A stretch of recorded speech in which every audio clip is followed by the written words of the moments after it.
ٹھیک ہے؟ حضرت عمر جب انہوں نے اسلام قبول کیا تو کس حالت میں گئے تھے نبی صلی اللہ علیہ وسلم کے پاس کے ہاتھ میں تلوار تھی، اور تلوار لے کے کیوں نکلے تھے کہ آج تو بس یہ معاملہ ختم کر کے ہی رہوں گا، اور بالکل ہاتھ میں تلوار پکڑی ہوئی تھی، اور جس وقت ایسے گلیوں سے غصے سے جب وہ گزر رہے تو لوگ سہم رہے تھے کہ عمر بن خطاب جو ہے آج تو یہ ختم کر کے آئے گا معاملہ۔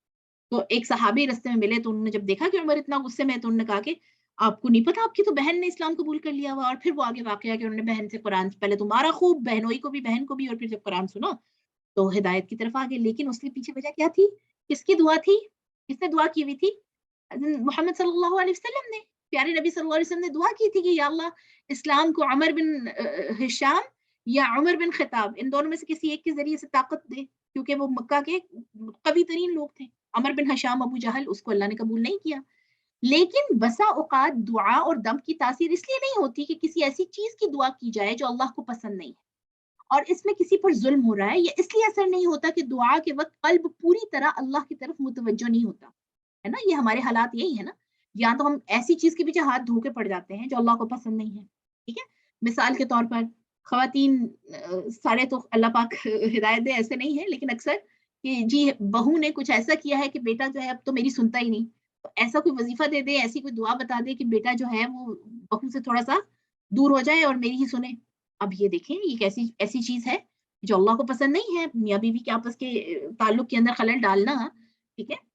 بہوؤں کو بھی اللہ ہدایت دے کہ جو ماؤں کی اور جو ماں باپ ہیں ان کی ظاہر ہے ایک حق ہے، تو اب لیکن اللہ کو جو پسند نہیں ہے تو کسی پر ظلم ہو رہا ہو، اب دعا مانگے اس میں اثر نہیں ہوتا۔ اسی طرح بعض اوقات کچھ ایسی مثالیں ہیں کہ کسی نے کہا کہ ہم جی ایک جگہ چاہتے ہیں ہماری شادی ہو جائے، کسی بچی نے ذاتی طور پر مجھ سے پوچھا، اور میں اس کے لیے مجھے کوئی وظیفہ بتائیے۔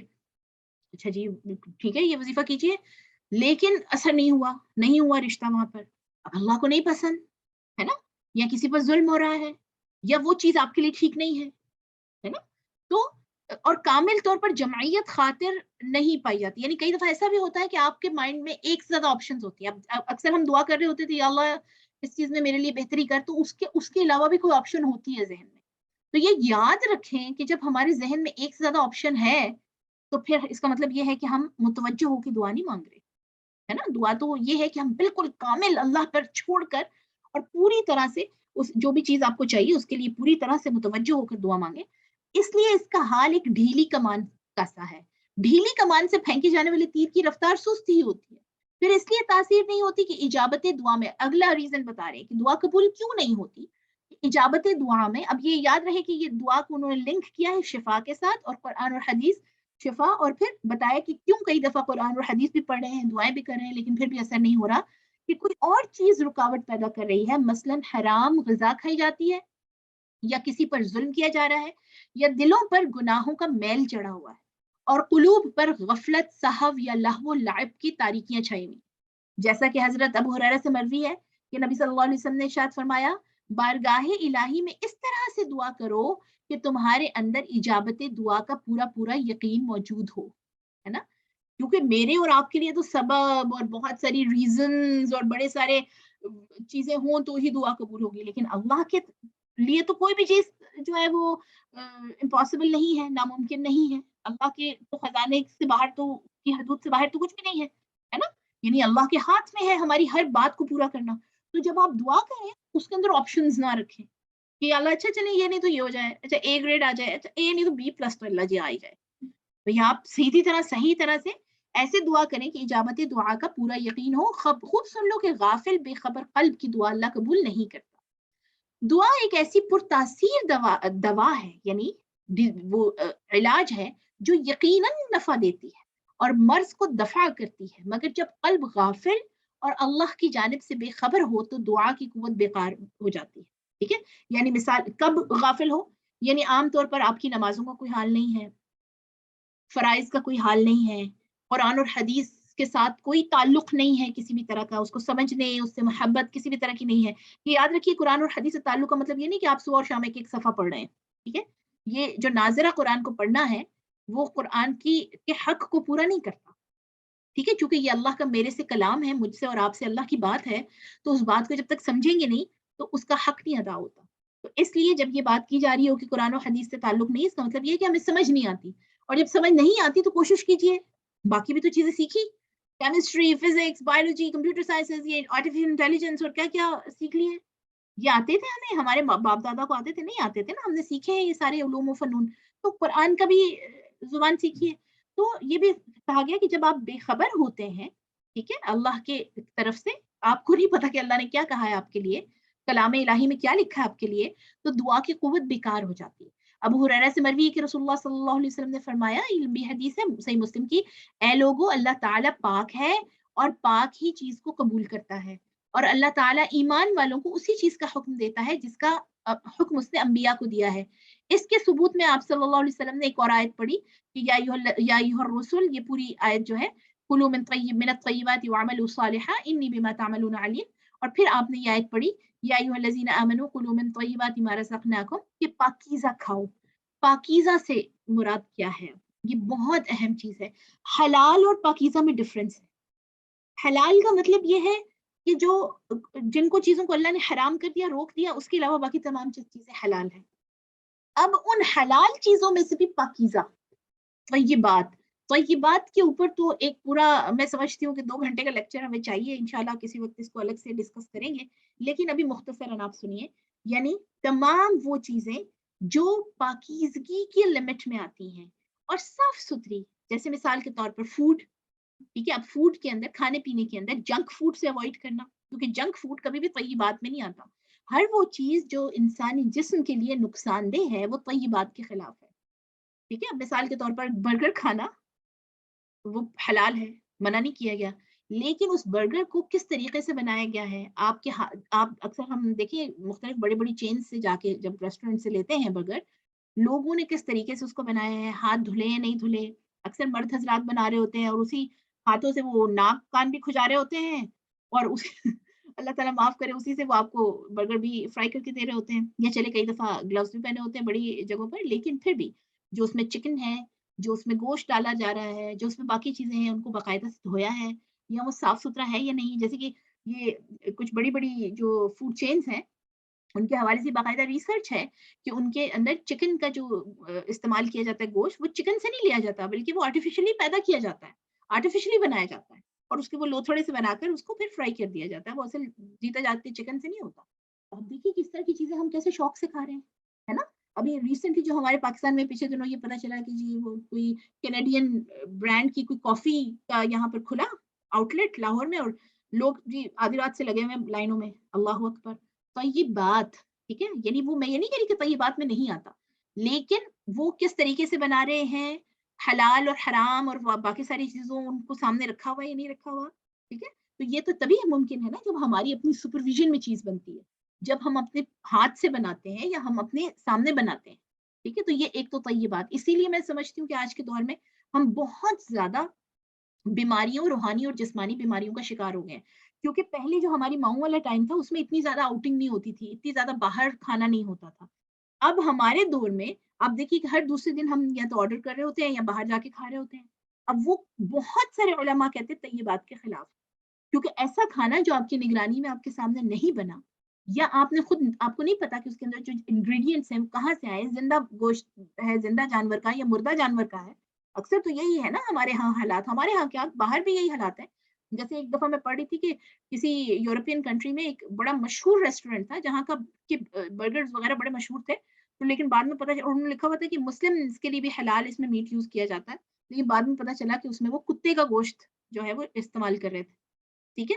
تو یہ جو ساری چیزیں ہیں، یہ طیبات کو بہت زیادہ انڈرسٹینڈ کرنا ہمارے لیے ضروری ہے۔ اسی طرح عادات، اسی طرح ہمارا لباس، لباس طیبات میں کیا کون سا لباس آتا ہے جو سطر کو اچھے سے کور کرے، جس میں دکھاوا نہ ہو، جس میں بے حیائی والا عنصر نہ ہو، ہے نا؟ جو ہمارے تمام تر جو پردہ اور حجاب والی چیزیں ہیں اس کو کور کر، وہ پورا کر رہا ہو۔ اب جب یہ چیزیں پوری نہیں ہیں، طیبات والی چیزیں بھی پوری نہیں ہیں، تو دعا قبول ہونے میں خلل تو آئے گا نا؟ حضرت ابو ہریرہ فرماتے ہیں اس کے بعد رسول اللہ صلی اللہ علیہ وسلم نے یہ حدیث پڑھی، ایک آدمی طویل سفر کرتا ہے، صحیح مسلم کی حدیث ہے، صحیح حدیث ہے، اور اس حال میں کہ خستہ حال گرد و غبار سے اٹا ہوا ہے، آسمان کی طرف ہاتھ اٹھا کر اللہ سے دعا مانگتا ہے، اے پروردگار، اے پروردگار، اور حال یہ ہے کہ اس کی غذا حرام ہے پینا حرام ہے، اس کے کپڑے حرام ہیں، حرام غذا کھائی ہے، اس کی دعا کس طرح قبول ہوگی؟ ہے نا؟ یعنی ایک آدمی اتنا سفر کر کے اللہ کے گھر پہنچا اور اللہ سے رو رو کے دعائیں مانگ رہا ہے، لیکن اس نے کھانے پینے کی کیئر نہیں کی کہ اس کا جو کھانا پینا ہے وہ کس سورس سے آ رہا ہے، کمائی کہاں سے آ رہی ہے، اس طرح کپڑے جو ہیں، ٹھیک ہے، جیسے میں نے ابھی مختلف وہ بتائے ریزنس کے کپڑوں کے اندر کیا حرام آ سکتا ہے، اسی طرح عادات ہماری دیکھیے کئی دفعہ ہم بہت ساری ایسی حرام چیزوں کو اپنے لیے پسند کر رہے ہوتے ہیں، تو اس کے ساتھ پھر دعا قبول نہیں ہوتی۔ اور عبداللہ بن احمد اپنے والد کی کتاب الزہد میں روایت کرتے ہیں، یہ بھی وہ ہیں صحابی، کہ بنی اسرائیل پر ایک بہت بڑی آفت نازل ہوئی اور اس آفت اور مصیبت کو دور کرنے کے لیے بنی اسرائیل شہر سے باہر نکلے، یعنی سارے لوگ اس مصیبت سے اپنی نجات کے لیے نا باہر نکلے کہ اللہ کی بارگاہ میں دعا کریں۔ اس وقت اللہ نے بنی اسرائیل کے پیغمبر کو وحی کے ذریعے آگاہ کیا کہ ان لوگوں کو کہہ دو کہ تم لوگ اپنے ناپاک جسم لے کر صحرا میں آئے ہو، جن ہاتھوں سے تم نے بندوں کے خون بہائے، گھروں میں حرام اور ناجائز مال جمع کیا، وہ ہاتھ تم میری طرف اٹھاتے ہو، اور اب جب کہ میرا غضب اور عذاب تمہارے لیے سخت سے سخت ہو چکا ہے اور تمہاری بدعمالیوں بد کرداریوں کی وجہ سے تم مجھ سے حد درجہ دور ہو چکے ہو، تو تم میرے سامنے اب دعا کرتے ہو آ کے، ٹھیک ہے؟ تو یہاں سے ہمیں سمجھنا چاہیے کہ دعا قبول کروانے کے لیے اتنی ساری باقی چیزوں کو بھی اپنے سامنے رکھنا ہے، تب وہ دعا وجہ شفا بنے گی۔